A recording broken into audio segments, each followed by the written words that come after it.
Indonesia negara hukum, sebelumnya Assalamualaikum, berbeda-beda tetapi tetap satu. Halo semeton, Om Swastiastu. Sebelumnya, kelompok kami mengucapkan terima kasih kepada Bapak Alam Mauludina, SEMAK selaku dosen pengampu komputer aplikasi akuntansi.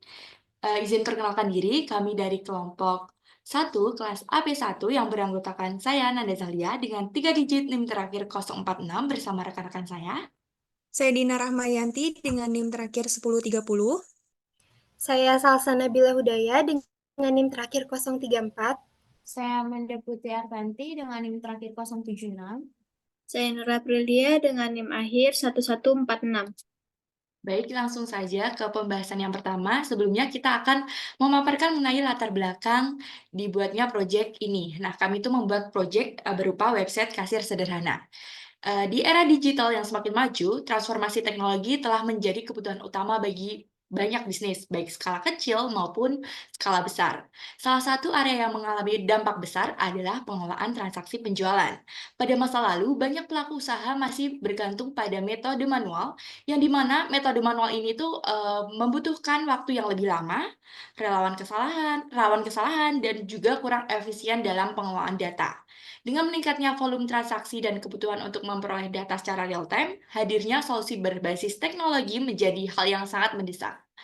Proyek ini bertujuan untuk memberikan solusi efektif melalui pengembangan website kasir sederhana, sebuah platform digital yang dirancang untuk membantu pengelolaan transaksi penjualan secara praktis dan efisien. Website ini memungkinkan penggunaan untuk melakukan input data, input produk, menghitung total pembayaran, hingga menerbitkan struk. Jadi semisal kita mau ngecetak struk, kita bisa menggunakan website ini. Hal ini tidak hanya mempercepat proses transaksi, tetapi juga meminimalisir potensi kesalahan manusia atau human error saat input data menu ataupun input transaksi, menotal berapa sih kira-kira dari pemesanan ini, seperti itu. Lebih jauh lagi, data transaksi yang dihasilkan oleh website kasir ini menjadi fondasi penting dalam proses pencatatan akuntansi. Data tersebut dapat langsung digunakan untuk menyusun jurnal dan lain sebagainya. Dengan demikian, pelaku bisnis dapat lebih mudah memenuhi kebutuhan pencatatan keuangan secara akurat dan terstruktur tentunya. Website kasir sederhana ini juga menyediakan data yang real-time yang memungkinkan pemilik bisnis untuk memantau aktivitas penjualan kapan saja dan di mana saja karena ada fitur-fitur sebagai user tadi.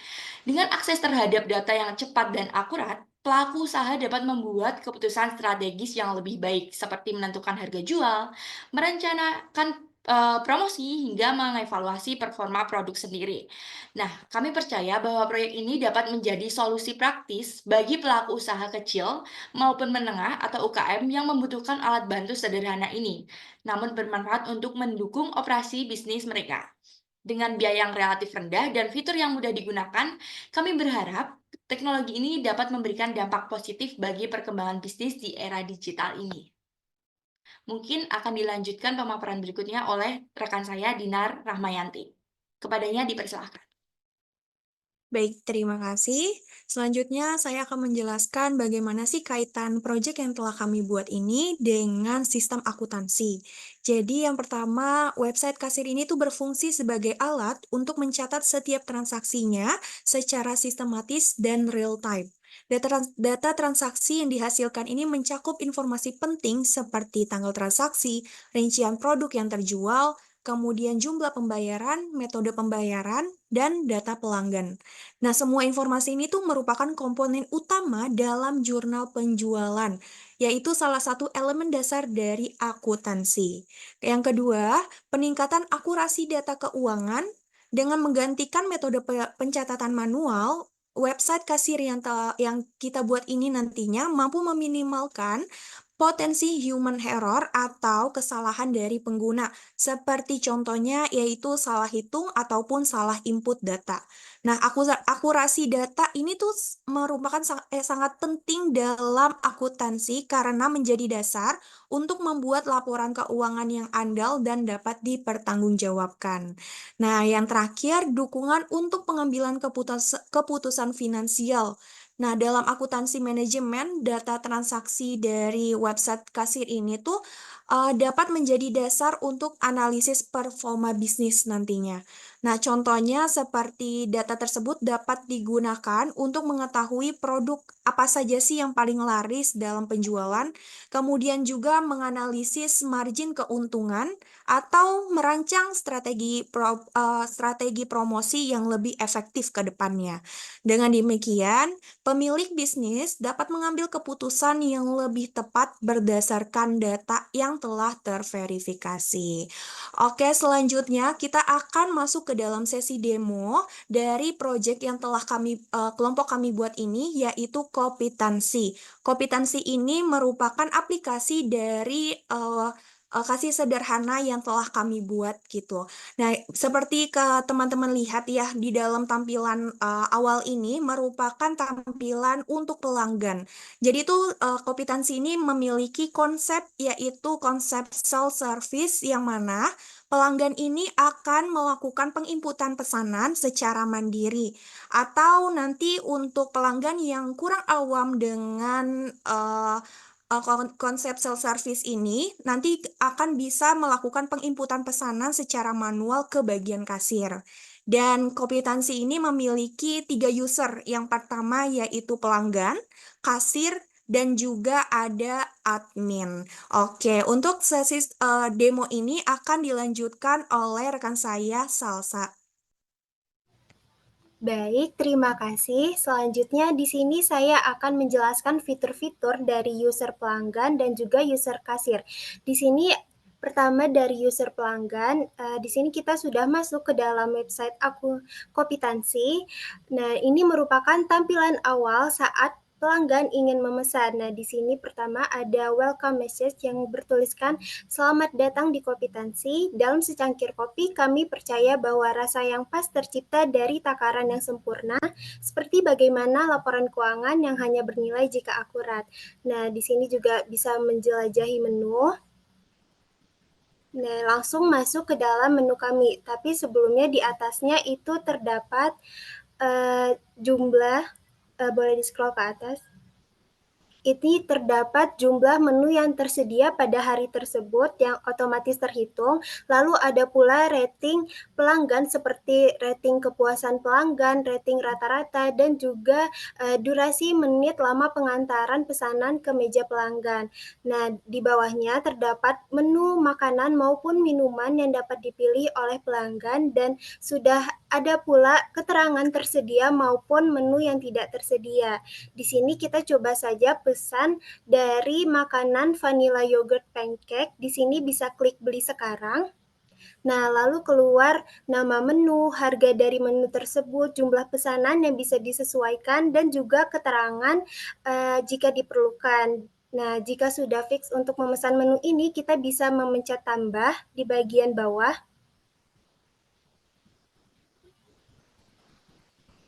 Nah, lalu pesanan tersebut sudah masuk ke dalam keranjang belanja yang bisa dilihat. Nah, selanjutnya kita coba memesan dari minumannya.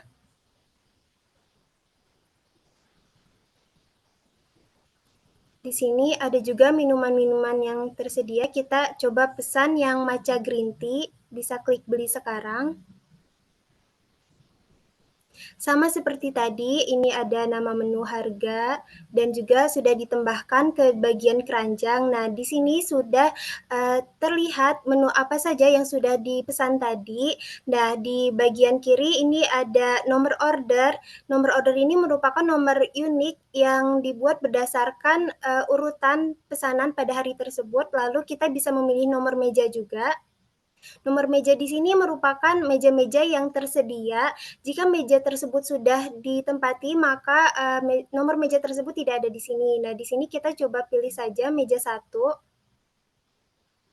Lalu di bawahnya ada catatan bila diperlukan. Jika sudah selesai, kita bisa klik proses pesanan. Nah, pesanan tersebut ada keterangannya, pesanan sedang diproses, mohon tunggu sampai masakan datang. Nah, jika pelanggan sudah memesan tadi, pelanggan bisa menuju ke bagian kasir. Nah, selanjutnya saya akan menjelaskan fitur-fitur dari user kasir. Di sini pertama kita bisa menekan login, lalu kita bisa masukkan username maupun passwordnya.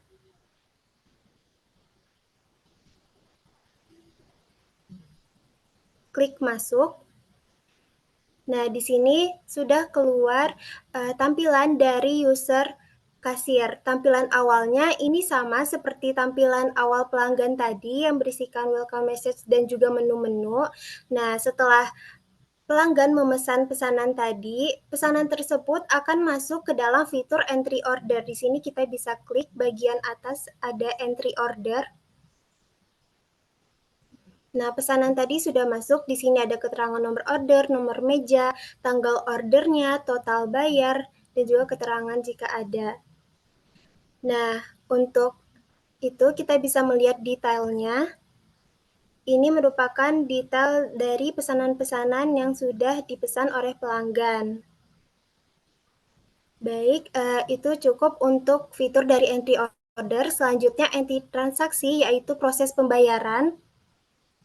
Di sini pertama kita bisa memilih nomor meja yang sudah dipilih oleh pelanggan tadi. Klik meja 1. Nah, dari situ langsung keluar detail pesanan dari pelanggan. Ada nama-nama makanannya, jumlahnya, dan harganya. Nah, bagian kanan di sini ada total harga dari seluruh pesanan yang telah dipilih, dan juga kita bisa menambahkan diskon. Di sini kita contohkan diskonnya 10%. Lalu langsung keluar total bayar yang didapat dari total harga dikurang dengan diskon. Lalu kita bisa masukkan jumlah uang dari pelanggan, contohnya 100.000. Nah, di sini juga langsung terhitung kembaliannya. Nah, selanjutnya kita bisa klik proses pembayaran. Nah, artinya struk dari pelanggan ini sudah terbuat dan bisa di-print untuk struknya. Di sini keterangan dari struknya ada tanggal pemesanannya, nomor order, detail pesanannya, dan juga detail harganya. Nah, setelah itu kita masuk ke dalam fitur terakhir dari kasir, yaitu ada laporan.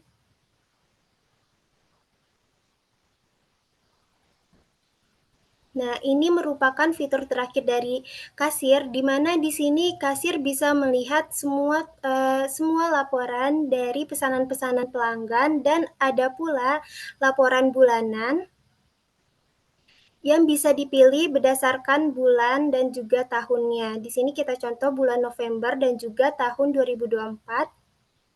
Lalu klik laporan bulanan. Nah, di sini sudah terbuat otomatis laporan transaksi penjualan periode November 2024. Nah, laporan ini yang nantinya akan dikirimkan ke bagian owner maupun pihak kepentingan lainnya.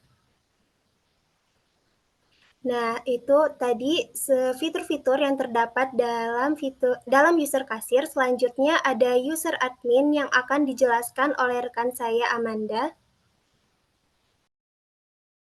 Oke, terima kasih Salsa. Selanjutnya saya akan menjelaskan tentang fitur-fitur yang terdapat pada bagian admin. Nah, yang pertama ini kita harus login dulu terlebih dahulu ke bagian admin.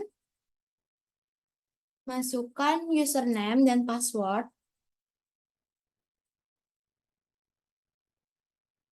Lalu masuk. Oke, ini adalah bagian admin, di mana di dashboard admin ini terdapat pendapatan yang diterima per hari, total pesanan. Untuk lunas itu berarti pesanan sudah dibayar, jika pending, jadi pembayaran sedang dilakukan pemrosesan.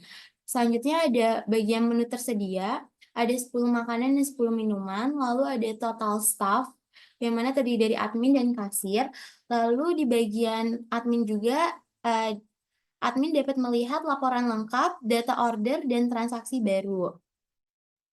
Nah, di bagian admin ini terdapat beberapa fitur yang sama seperti bagian kasir, seperti entry order, entry transaksi, dan laporan. Nah, yang berbeda di bagian kasir dan admin, di bagian admin ini terdapat fitur entry referensi, di mana entry referensi ini Kita dapat menambah, mengubah, dan menghapus data user, data makanan, dan data minuman. Yang pertama ini kita akan ngeklik data user. Nah, di data user ini terdapat tabel nomor, nama user, username, password, level, dan aksi. Nah, jika kita ingin menambah data user, klik registrasi, lalu masukkan nama lengkap, username, password, level akses. Nama lengkapnya kita contohi admin, username-nya admin, password-nya 123, dan level aksesnya admin. Lalu jika sudah, kita klik submit. Lalu data akan tertera pada tabel data user. Nah, selanjutnya jika kita ingin mengubah data, maka kita klik detail, lalu kita ubah, contohnya kita ubah bagian level menjadi bagian kasir, lalu klik submit. Maka data secara otomatis akan mengubah levelnya menjadi kasir. Nah, selanjutnya jika kita akan menghapus data, maka kita klik hapus, lalu kita oke. Nah, maka data akan terhapus dari tabel data user. Nah, selanjutnya untuk data makanan, di tabel data makanan ini terdapat nomor, nama makanan, harga, foto, status, dan aksi. Jika kita ingin menambah data makanan, maka kita klik tambah makanan, lalu masukkan nama makanan, harga, status, dan foto menu. Sebagai contoh, kita masukkan nama menunya pisang bakar.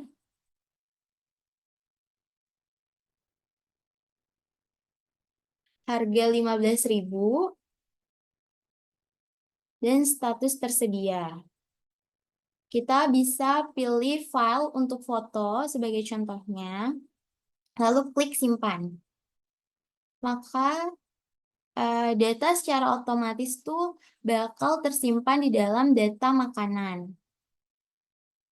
Nah, selanjutnya jika kita ingin mengubah data makanan, maka kita klik detail, lalu ubah data, contohnya statusnya dari yang tersedia, jadi tidak tersedia, lalu submit. Maka data makanan, status data makanan akan secara otomatis berubah menjadi tidak tersedia. Nah, selanjutnya jika kita ingin menghapus data makanan tersebut, maka kita klik hapus, lalu klik OK. Maka data makanan secara otomatis terhapus dari tabel data makanan. Nah, selanjutnya untuk data minuman juga sama seperti data makanan, terdapat tabel nomor, nama minuman, harga, foto, status, dan aksi. Di data minuman juga kita dapat menambah, mengubah, dan menghapus data minuman yang sama seperti data makanan.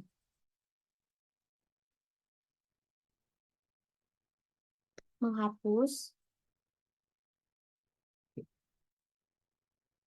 data makanan. Oke, selanjutnya yang tadi saya jelaskan itu adalah beberapa fitur yang hanya ada di bagian admin. Nah, selanjutnya untuk bahasa pemrograman akan dijelaskan oleh Nur Aprilia. Ya, baik. Terima kasih, Amanda, atas penjelasannya. Oke, mungkin langsung masuk ke dalam penjelasan pemrograman tersendiri. Untuk pemrograman dari bahasa website yang kami gunakan di sini menggunakan PHP, yaitu menggunakan PHP native, di mana PHP native di sini merupakan website atau aplikasi dengan PHP yang dimulai dari nol, tanpa ada tambahan fungsi-fungsi atau template-template dari luar, selain yang disediakan oleh PHP itu sendiri, seperti kerangka, desain, dan yang lainnya. Di sini kita contohkan untuk masuk ke dalam visual code-nya tersendiri, yaitu kita bisa masuk ke dalam SAMPP, lalu kita cari htdocs, Lalu di sini ada nama website yang kita buat, yaitu Kompetensi.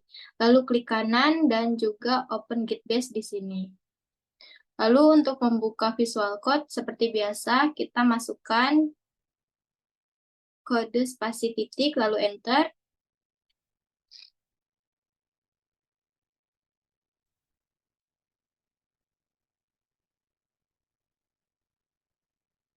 Lalu kemudian di sini kita langsung diarahkan ke visual code di mana untuk coding dan template-nya nanti akan masuk di sini. Nah, di sini ada menu out, dashboard, vendor, dan juga PHP, database, dan juga README di sini. Nah, yang kita pakai di sini nggak semuanya, karena di sini ada beberapa template yang tadi sudah disediakan oleh PHP ini, yaitu seperti out, dashboard, dan vendor. Ini tuh udah tersedia dari sana. Nah, untuk menu out di sini itu merupakan template yang sudah disediakan seperti CSS, fonts, image, JS, dan juga vendor. Nah, di sini kita menambahkan fitur seperti fungsi checklogin.php, config.php, index, logout, dan juga register, di mana di sini kita memakai checklogin di sini, yaitu untuk mengubah cara memulai session kita untuk memasuki koneksi database tersebut. Lalu di sini masuk ke config, di mana config ini fungsinya yaitu untuk mengkonfigurasi database kita, di mana nama hostname kita itu di sini merupakan localhost, username-nya itu root, password-nya dikosongin, dan database-nya ini merupakan nama database dari website kita, yaitu Kompetensi. Lalu di sini ada indeks, di mana indeks di sini merupakan routes dari kita login untuk ke admin atau ke user. Logout pun sama, yaitu nantinya dari logout dari misal dari admin, saat logout itu nanti akan diarahkan kembali ke dalam dashboard. Lalu di sini ada register. Register di sini merupakan template dari animasi-animasi yang kita gunakan di website kita. Lalu habis itu kita masuk ke dalam dashboard. Nah, dashboard di sini juga kita ada beberapa yang hanya kita pakai, yaitu di sini ada admin. Nah, admin di sini fungsinya untuk mengontrol dan juga memanggil fungsi-fungsi yang ada di fitur fungsi ini. Nah, di sini itu udah semuanya yang dieksekusi di dalam PHP admin di sini, yaitu seperti dashboard. Contohnya di sini, dashboard di sini itu merupakan dashboard dari kita setelah login. Misalkan di sini kita masuk sebagai admin. Nah, otomatis di sini kita langsung masuk ke dashboard, indeks PHP dashboard. Nah, kita di sini masuk ke dashboard admin yang tadi kita sudah login. Lalu, begitu pula dengan makanan, minuman, dan seterusnya. Nah, untuk fungsi aset di sini ada beberapa yang kita pakai dan juga ada beberapa yang sudah template. Contohnya di sini ada CSS, custom CSS, dashboard CSS, dan juga JS. Di sini kita memakai dua fungsi ini, yaitu CSS dan juga JS.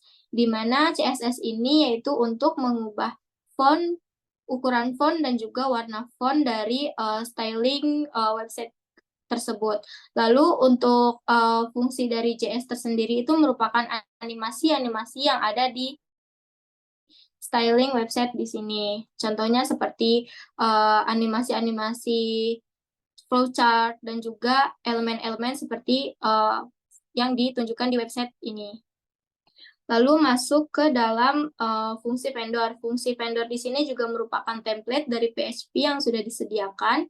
Dan di sini masuk ke fitur fungsi, di mana fungsi di sini merupakan tadi fungsi-fungsi yang akan digunakan di setiap fiturnya yang nantinya akan dipanggil oleh si controller untuk tampil di dalam website tersebut.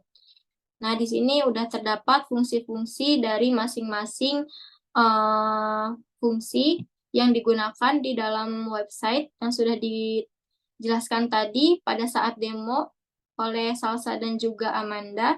Lalu kita bisa langsung masuk ke menu fitur footer. Footer di sini merupakan bagian dari fungsi-fungsi nantinya yang akan menjadi pengarah kita untuk memencet atau menekan suatu tombol di bawahnya untuk menjalankan suatu fungsi. Lalu di sini ada header, di mana header di sini merupakan notifikasi ataupun styling dari judul-judul di sini, di atas sini, dan juga fitur-fitur yang ada di kepala-kepala di atas website kita. Lalu di sini ada juga indeks yang merupakan routes dari admin untuk ke fungsi yang akan diarahkan. Lalu untuk vendor di sini sama merupakan template, dan indeks di sini sama fungsinya dengan yang di atas, yaitu di sini untuk indeks di atas sini, untuk logout di atas sini. Hanya bedanya kalau ini logout, indeks di bawah ini yaitu untuk login.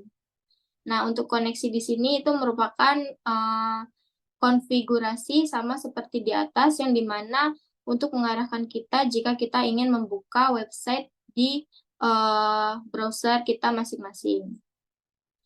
Oke, mungkin itu saja untuk penjelasan dari bahasa pemrograman yang kami pakai. Selebihnya untuk website ini sudah kami lakukan hosting, yaitu di mana hosting ini memiliki nama domainnya yaitu kompetensi.biz.id, yang dimana kita bisa membukanya di browser secara online. Ini kita coba buka, kompetensi.biz.id. Nah, di sini kita sudah menggunakan hosting, yang dimana hosting ini berjangka waktu selama sebulan, yang bisa kita aplikasikan dan juga kita gunakan secara online. Oke, mungkin untuk selebihnya dari kelompok kami mengucapkan mohon maaf bila ada tutur kata yang masih salah ataupun penjelasan dari setiap fitur kami yang kurang lengkap. Selebihnya kami ingin memohon maaf. Wassalamualaikum warahmatullahi wabarakatuh.